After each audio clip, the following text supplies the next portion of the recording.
오늘 주시는 우리 하나님 말씀을 보겠습니다. 신약성경 에베소서 6장 10절에서 13절까지 말씀을 보겠습니다. 에베소서 6장 10절에서 13절까지 말씀입니다. 우리 짧은 구절이니까 우리 같이 한번 합독하는 시간을 갖도록 하겠습니다. 6장 10절부터 우리가 같이 합독하도록 하겠습니다. 종말로 너희가 주 안에서와 그 힘의 능력으로 강건하여지고 마귀의 계기를 능히 대적하기 위하여 하나님의 전신 갑주를 입으라. 우리의 씨름은 혈과 육에 대한 것이 아니요 정사와 권세와 이 어두움의 세상 주관자들과 하늘에 있는 악의 영들에게 대함이라. 그러므로 하나님의 전신 갑주를 취하라. 이는 악한 날에 너희가 능히 대적하고 모든 일을 행한 후에 서기 위함이라. 아멘. 부부 싸움은 칼로 물베기라는 그런 말이 있지요. 이 별것 아닌 거 가지고 부부가 평생을 살면서 얼마나 많이 싸우는지 모릅니다. 또는 신혼 부부가 이제 신혼 때에 서로 약속을 했대요.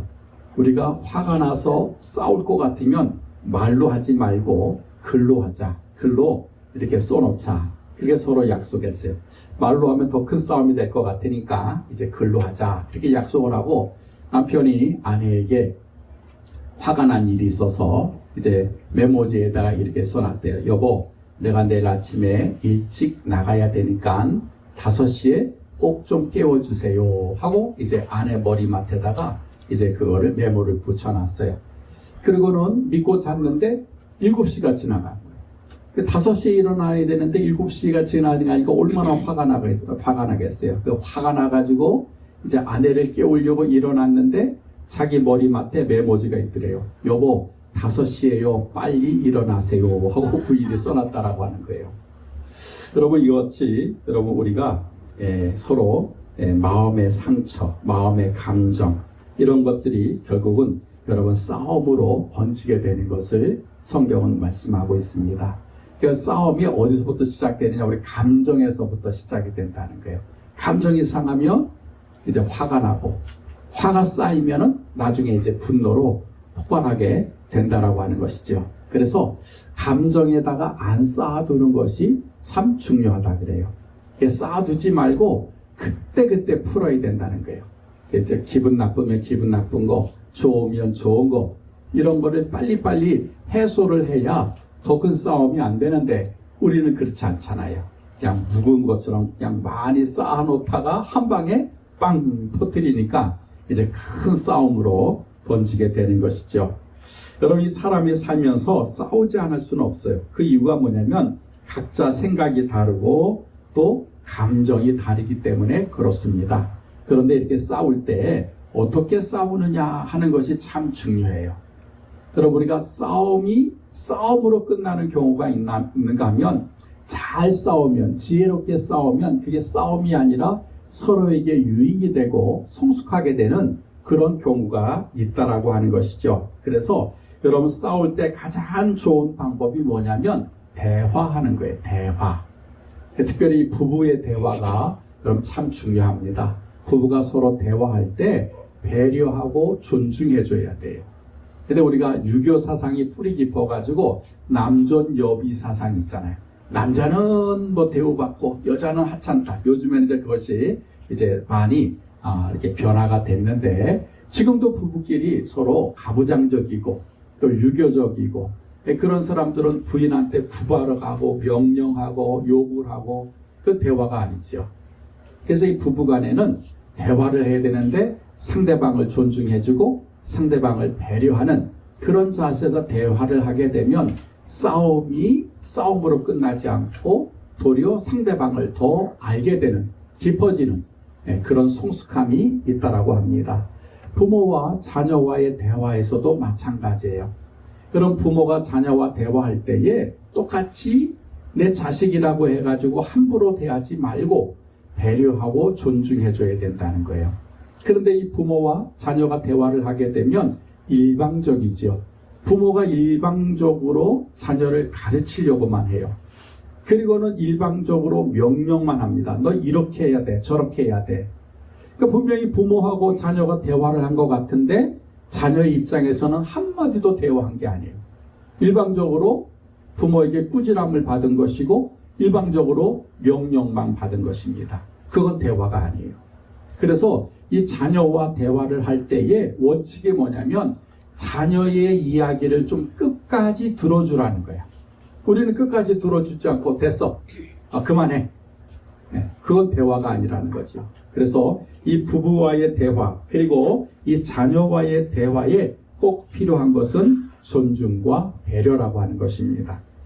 이렇게 우리가 싸우지 말아야 하는데도 불구하고 여러분 우리는 매일 다투고 싸우고 살아가고 있습니다. 그래서 필요한 것이 싸움의 기술이에요. 싸움의 기술. 어떻게 싸워야 이것이 제대로 된 싸움일까? 그래서 지혜가 필요하고 또 슬기가 여러분 필요합니다. 싸울 때에 대화도 중요하지만 두 번째 중요한 게 뭐냐면 타협이라는 거예요. 타협. 서로에게 조금씩 양보를 하면 싸울 일이 없다는 거예요. 내가 가지고 있는 것, 내가 요구하는 것을 내려놓고 조금 양보해 주는 것이죠. 그러면 이게 싸움이 싸움으로 끝나지 않게 되는데 여러분 싸우는 이유는 뭡니까? 내 것을 포기하지 않으려고 하니까 그것이 더 큰 싸움으로 번지게 되는 것입니다. 여러분 그래서 요즘에 보게 되면 여러분 이제 파업을 하잖아요. 이 기업과 노동자들, 정부와 노동자들, 노조들 이 파업하는 거 보게 되면 별거 아니에요. 실질적으로.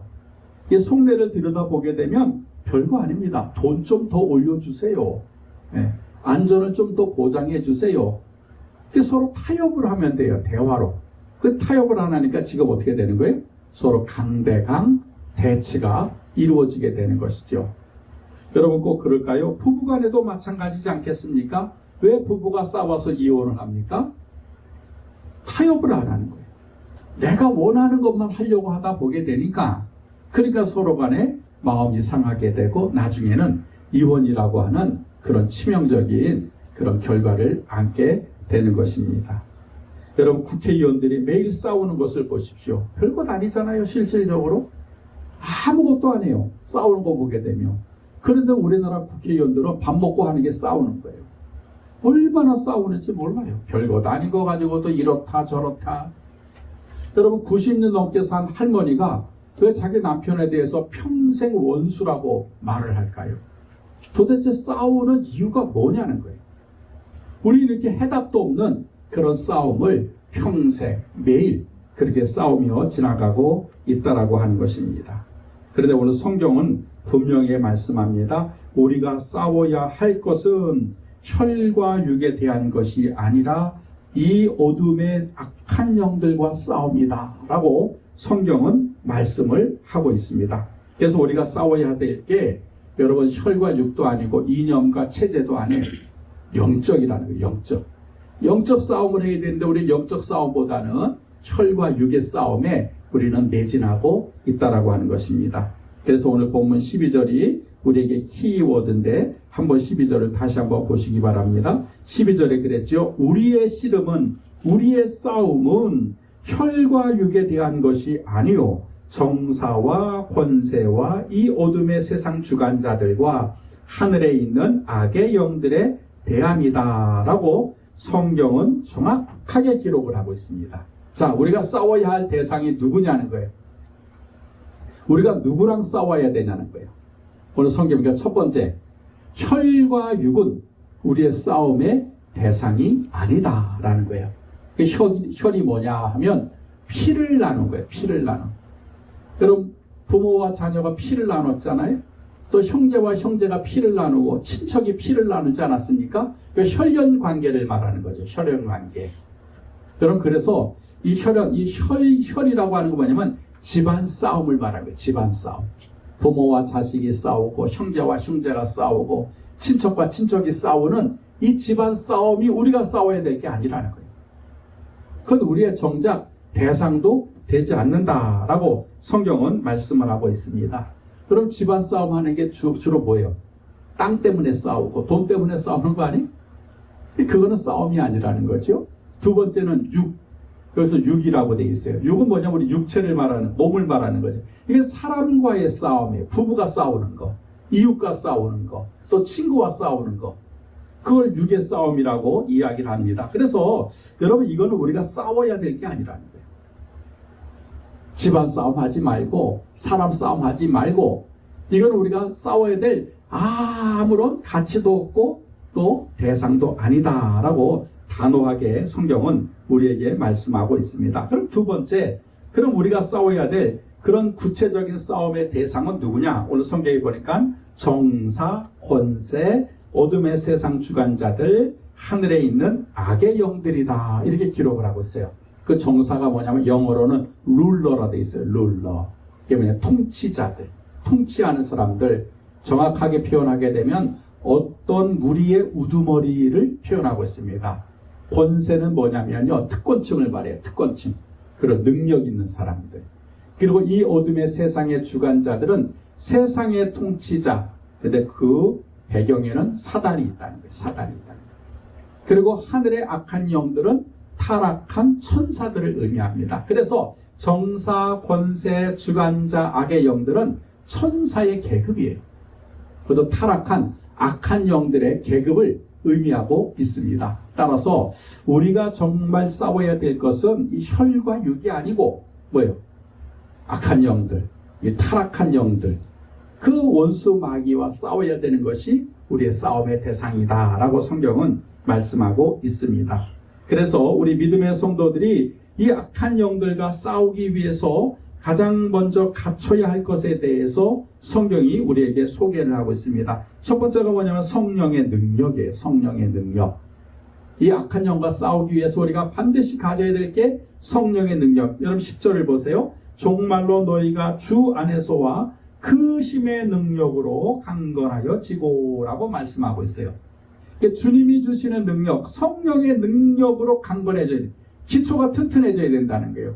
이걸 먼저 가져야 된다는 거예요. 우리가 성령의 능력으로 여러분 준비하지 않으면 여러분 악한 영과는 싸우지 못하고 맨날 누구랑 싸워요? 혈과 육으로만 싸우는 거예요. 그래서 여러분 혈육으로 싸우는 사람들을 보게 되면 여러분이 영적인 것이 뭔지도 모르고 성령의 능력도 받지 못한 사람들. 그러니까 허구한 날 부부가 싸우고 허구한 날 자식과 싸우는 거예요. 그러니까 우리가 그건 싸우는 게 아니라는 거지. 우리가 성령의 능력으로 악한 영들과 싸우려고 우리가 준비를 해야 된다는 것입니다. 두 번째는 뭐냐면 완전 무장을 해야 된다는 거예요. 11절에 보니까 마귀의 괴계를 능히 대적하기 위하여 하나님의 전신갑주를 입으라 그랬잖아요. 전신갑주는 우리가 전투에 나갈 때 철모를 쓰고 방탄복을 입듯이 완전 무장을 해야 되는 걸 말씀하고 있어요. 근데 완전 무장은 세상의 방법으로 완전 무장하는 것이 아니고 성경이 뭐라 그랬어요? 진리의 허리띠, 의의 흉배, 평안의 복음의 신발, 또 믿음의 방패, 구원의 투구, 그다음에 성령의 검을 가질 것을 말씀하고 있습니다. 그렇게 완전 무장하라는 거예요. 세상 방법으로 우리가 완전 무장하는 것이 아니라 하나님의 방법으로 진리의 허리띠를 띠고 구원의 투구를 쓰고 그렇게 완전 무장을 하며 영적 전쟁에 나가서 싸울 준비가 되었다라고 성경은 우리에게 말씀하고 있습니다. 이렇게 성령의 능력으로 강건해지고 하나님의 전신갑주를 입고 악한 영들과 영적 전쟁을 해야 됩니다. 이렇게 준비가 되면 그럼 이제 싸움 방법이 필요하잖아요. 어떻게 싸울까? 세상의 방법은 말로 싸우고 몸으로 머리를 쥐어뜯고 싸운다면 영적인 방법은 그게 아니라는 거예요. 영적 전쟁은 그렇게 하면 되지 않는다는 거예요. 오늘 세 가지로 제가 영적 전쟁하는 방법에 대해서 말씀을 드리려고 해요. 첫 번째가 뭐냐면 가장 먼저 우리가 영적 전쟁을 잘 하기 위해서는 죄를 멀리해야 된다는 거예요. 이게 가장 첫 번째예요. 죄를 멀리하는 것. 여러분 이것이 우리가 영적 전쟁하는 첫 번째의 방법입니다. 하나님이 우리 인간을 만드실 때에 하나님의 형상으로 창조가 되었습니다. 이 하나님의 형상으로 창조된 인간에게 주어진 첫 번째 축복이 뭐냐면 영원토록 사는 거예요. 영생하는 겁니다. 아담과 하와에게는 하나님이 영생하는 그 영원한 생명을 넣어주셨어요. 그런데 이 사단의 유혹을 받고 아담과 하와가 하나님 앞에 죄를 범하게 됩니다. 여러분 죄를 범 하나님이 처음 지었을 때는 축복을 받아요. 영생하는 축복을 받는데 여러분, 죄를 짓는 순간 하나님 앞에 저주를 받습니다. 그 첫 번째가 뭐냐면 하나님의 영이 떠나버리는 거예요. 다시 말하면 영원한 생명을 잃어버리게 되는 것입니다. 그래서 주어지는 것이 우리가 흙으로 돌아가는 거예요. 죽게 된다 이 말이죠. 그 다음에 세 번째 더 중요한 게 뭐냐면 우리가 죄를 짓는 그 순간 하나님의 영은 떠나고 성령은 근심하시고 그 자리에 누가 들어와 있냐면 악한 영이 들어와 버린다는 거예요. 사단이 들어와 버려요. 우리가 죄를 짓는 순간. 그래서 여러분, 우리가 왜 죄를 짓지 말아야 되느냐, 멀리해야 되느냐, 하나님의 영이 떠나버리고 악한 영이 들어오기 때문에 우리가 죄를 멀리해야 된다는 거예요. 여러분, 찰스 크래프트라고 하는 그런 선교사가 이런 얘기를 했어요. 죄는 마귀가 우리에게 들어오는 합법적인 통로를 열어주는 것입니다. 그래서 우리가 죄를 짓지 않으면 마귀가 들어올 수 없다 이 말이지요. 그런데 우리 속에 왜 악한 영이 있느냐, 왜 악한 생각이 있느냐, 왜 악한 마음이 있느냐? 죄를 지어서 그렇다는 거예요. 죄를 짓는 순간 그게 통로가 된다는 거예요. 우리 속으로 들어올 수 있는. 그래서 수많은 악한 영들이 죄를 통해서 우리 안에 들어와서 거주하고 있다는 것입니다. 성경에서는 집을 지었다 그랬어요. 집을 지었다. 그래서 여러분이 죄를 짓는다라고 하는 것이 여러분 단순한 문제가 아니에요. 심각합니다. 그래서 여러분 성경은 데살로니가전서 5장 22절에 보니까 악은 그 모든 모양이라로 버리라라고 그렇게 성경은 말씀합니다. 악은 버리라. 죄는 버려라. 죄를 멀리해라. 이렇게 얘기를 하고 있어요. 또 요한일서 5장 21절에 보니까 자녀들아 너희 자신을 지켜 우상을 멀리하라라고 성경은 기록을 하고 있습니다. 여러분 우상 숭배는 하나님이 얼마나 미워하는 죄예요. 그 죄를 멀리하라는 거예요.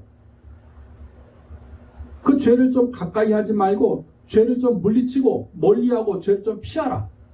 그게 영적 전쟁의 첫 번째 방법이다라고 성경은 우리에게 말씀을 하고 있습니다. 여러분 우리가 잘 아는 백로가라고 하는 그런 시조가 있지요.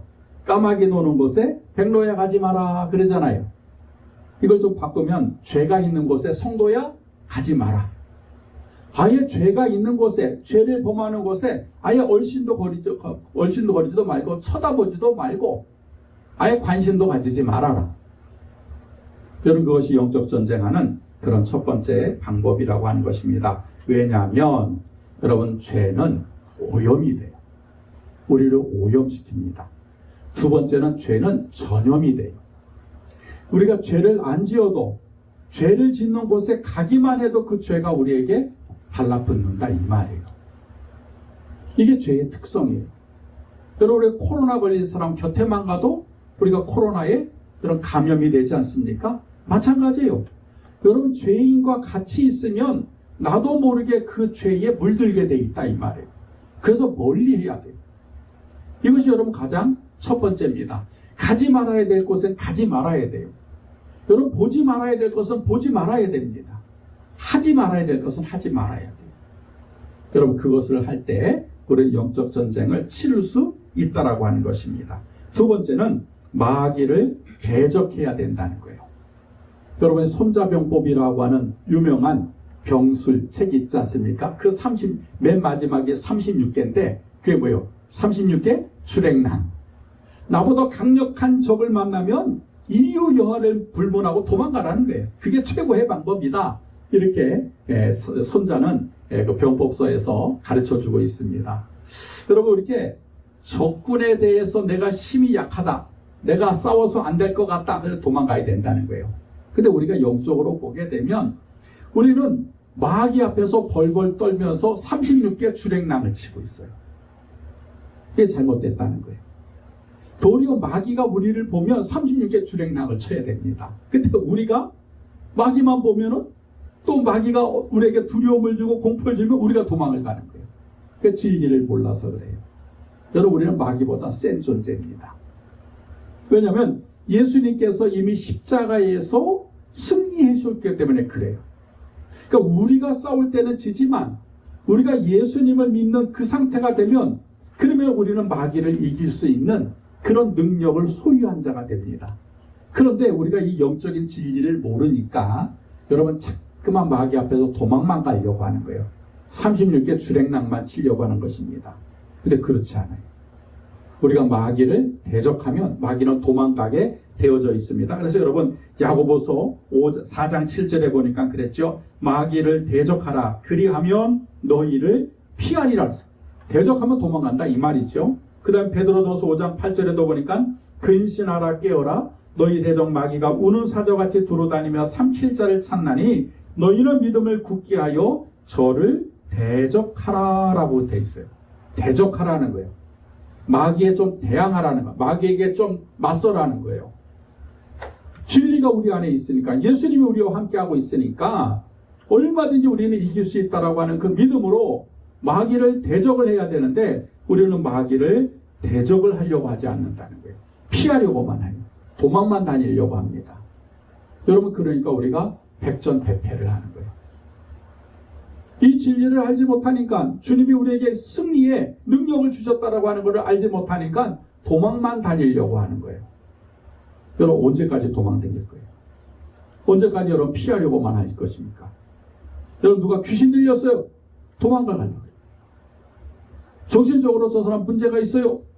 그러면 믿음의 사람이 가서 기도만 대적하면 되는데 우리는 그런 일을 안 하려고 하는 거예요. 그러니까 누가 해요? 무당이 하고, 예? 잘못한 이단들이 가서 그 짓을 하고 있는 거예요. 우리에게는 그런 능력이 충분히 있는데 말이죠.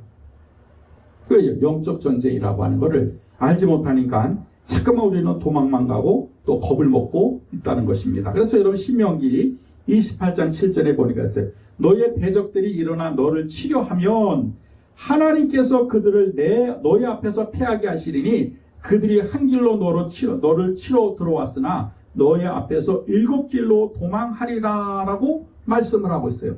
원수마귀가 우리를 치러 들어오면 누가 싸워주겠다는 거예요? 하나님이 물리쳐 주시겠다는 거예요. 그들이 한 길로 왔다가도 하나님이 대적을 해주시니까 7길로 도망을 가게 된다. 이게 신명기의 말씀이에요.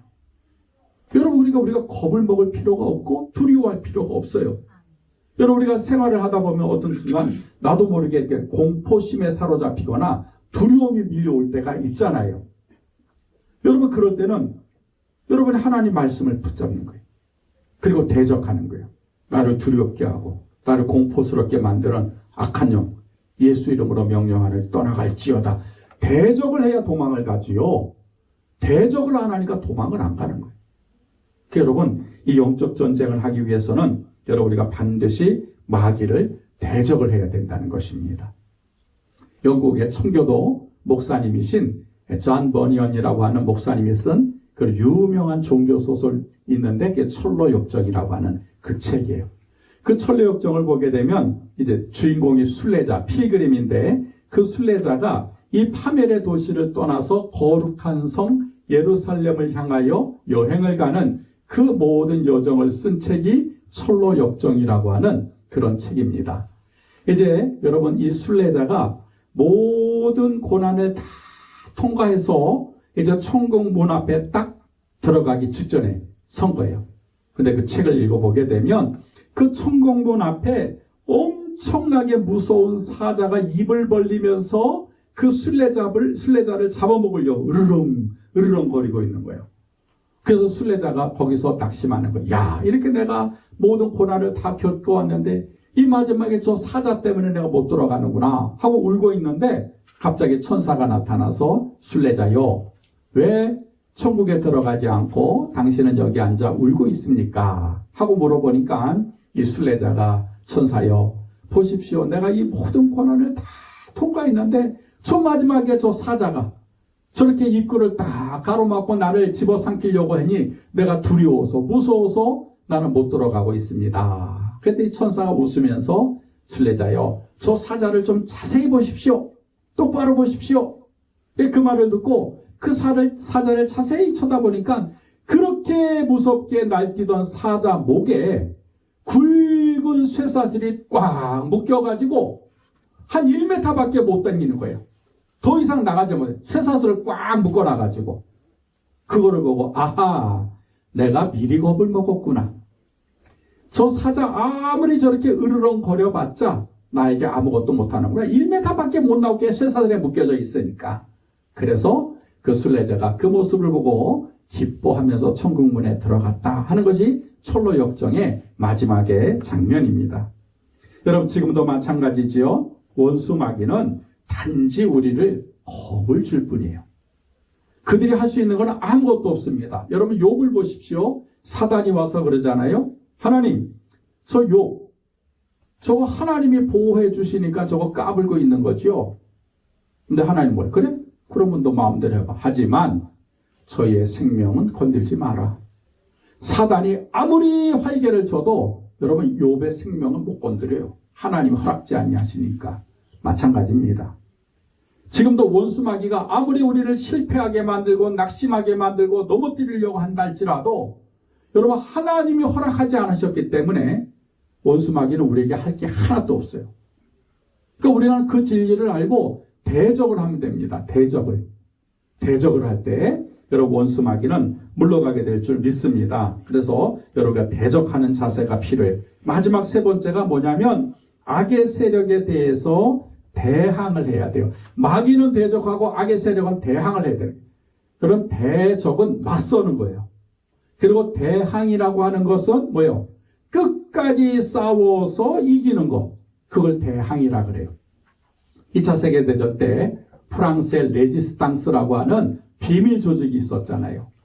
결국은 그 비밀 조직 때문에 독일군이 무너지게 된 것이거든요. 여러분 레지스탕스가 언제까지 활동을 했느냐? 2차 세계대전이 끝날 때까지, 독일이 망할 때까지 대항을 한 거예요. 그래서 여러분 레지스트라고 하는 그 뜻이 뭐냐면 대항하다, 저항하다 라는 뜻을 가지고 있어요. 저항을 해야 돼요. 언제까지? 끝까지. 대적은 맞서는 거라면 대항은 싸우는 거란 말이죠. 언제까지? 우리가 싸워서 이길 때까지 싸우는 거. 그거를 우리는 대항이다. 이렇게 성경은 이야기하고 있습니다.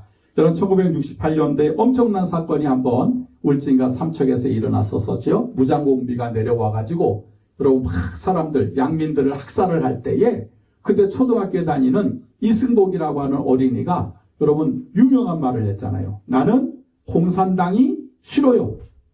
공산당에 대해서 대항을 한 거예요. 싸운 거예요. 그랬더니 이 공산당이 이제 이승복 어린이뿐만 아니라 그의 부모까지 다 이렇게 무참하게 살해를 한 엄청난 사건이 68년도에 일어났습니다. 여러분 비록 무참하게 살해는 됐지만 이 사건이 우리에게 큰 교훈을 줬어요. 그게 뭐예요? 공산주의에 대해서 대항. 그런 우리에게 생각을 심어준 그런 사건이었습니다. 여러분 정의를 실천하기 위해서는 불의의 세력에 대항을 해야 돼요. 민주주의를 세우기 위해서는 공산주의와 여러분 대항을 해야 됩니다. 영적으로 승리하기 위해서는 악의 세력에 대항을 해야 돼요. 여러분 그냥 정의가 실현되는 게 아닙니다. 그냥 민주주의가 세워지는 게 아니에요. 그냥 여러분 영적으로 승리하는 것이 아닙니다. 대항을 해야 돼요. 끊임없이 대항할 때, 끝까지 싸울 때, 그럴 때 비로소 우리에게 승리가 주어지게 된다는 것입니다. 그래서 여러분 우리가 잘 아는 히브리서 12장 4절에 보니까 너희가 죄와 싸우되 아직 피 흘리기까지는 대항치 아니했다라고 성경은 기록을 하고 있습니다. 대충 싸운다 이 말이죠. 근데 피 흘리기까지 대항치는 않았다는 거예요. 그 얘기 뭐예요? 끝까지 싸우려고 하지 않았다는 거예요. 그냥 대충 하고는 그냥 타협을 한다는 거예요. 마귀와 타협을 하려고 해요. 그러니까 여러분 계속해서 우리가 시달리는 거예요. 제가 이제 다음에도 말씀을 드릴 건데 우리가 정말 대항해야 될 것이 무엇이냐? 아주 심각한 겁니다. 여러분 그거 우리가 대항해야 돼요. 그러지 못하니까 우리가 지금 이 모양 이 모습으로 살고 있는 겁니다. 그래서 싸울 때 여러분 피 흘리기까지 싸우는 것 이것이 우리에게 굉장히 중요하다라고 하는 것입니다. 이렇게 대항해야 그래야 마침내 여러분 승리를 할 수가 있다라고 하는 것입니다. 그렇지 않으면 계속해서 우리는 시달려야 돼요. 이 토마스 이 트라스크라고 하는 그 목사님이 쓴 소설 중에서 책 중에서 제목이 뭐냐면 살아있는 영혼만이 승리할 수 있습니다. 이런 책이 있어요. 유명한 은성출판사에서 나온 책인데요. 그 책의 내용을 제가 한번 이렇게 떠왔어요. 몇 년 전 나는 원수로 인해 마음이 흔들리던 때가 있었다. 나는 주님을 굳게 붙잡고 있었는데도 싸움은 더욱 치열해지고 있었고 빠져나올 길조차 찾을 수 없었다. 어느 날 나는 묵상하다가 마귀에게 편지를 써야겠다고 작정했다. 결과적으로 그 편지는 내게 놀라운 승리를 가져다 주었다. 편지 내용이 마귀에게 너는 나보고 약하다고 자꾸만 나를 깎아내리고 있지만 그러나 하나님의 말씀에 내게 능력 주시는 자 안에서 내가 모든 것을 할 수 있느니라라고 하셨다.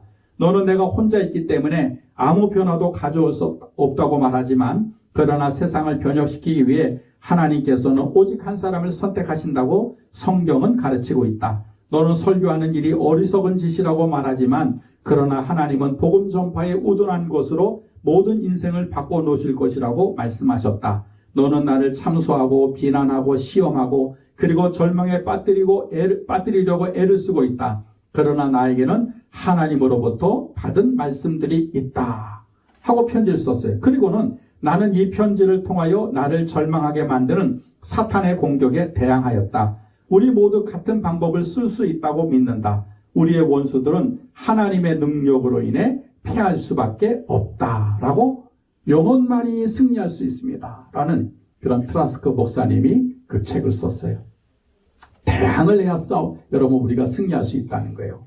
대항하지 않으면 여러분 우리는 매일같이 여러분 슬럼프에 빠지고 또 스트레스를 받고 또 마음이 감정이 상하는 그런 인생을 살게 된다는 것이죠. 그러므로 사랑하는 성도 여러분, 마귀는 우리가 대항할 때 패하게 됩니다. 그러므로 영적 전쟁에서 승리할 때까지 여러분 대항해야 돼요. 이게 방법입니다. 그렇게 할 때 우리는 예수 그리스도와 함께 영적 전쟁에서 승리하게 될 것입니다. 자, 이제 말씀을 정리하려고 그래요. 여러분 말씀을 기억하세요. 우리가 싸울 것은 혈과 육에 관한 것이 아니라는 것입니다. 우리가 싸울 것은 악의 영들에게 대해서 우리가 싸우는 거예요. 그래서 죄를 멀리 하셔야 됩니다. 그리고 마귀를 대적하셔야 되고 이 악한 세력에 대해서 대항을 하시게 될 때 여러분 날마다 승리하는 그리스도의 삶을 살게 될 줄 믿습니다. 기도하겠습니다. 하나님 아버지